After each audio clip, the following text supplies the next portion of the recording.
কেউ যদি হরিনাম করে তার একটা উপকার আছে, সে একটা জিনিস পায়। সেটা কি পায় দেখুন, লাভ ছাড়া তো কেউ চলে না।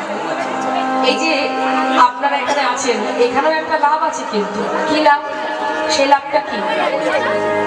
বিনা লাভে কেউ কোথাও যায়? তাই এখানে আসার পিছনে কি লাভ আছে? বললেন হরিনাম করলেও লাভ আছে, আবার হরিনাম শুনলেও লাভ আছে। তা সেই লাভটা কি শুনুন কি বলছে।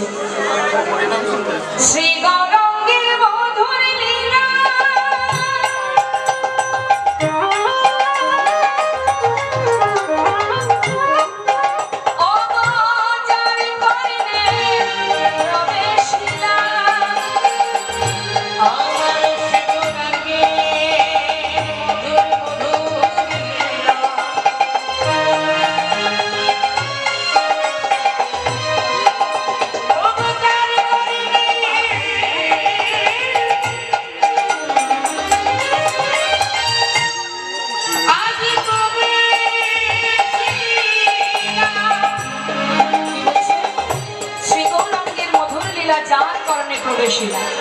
অর্থাৎ গৌর নাম যদি কারো কানে প্রবেশ করে তার কি হবে?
যেজন হরিনাম শ্রবণ করে তার অজ্ঞানতার অন্ধকার দূরীভূত হয়ে যায়।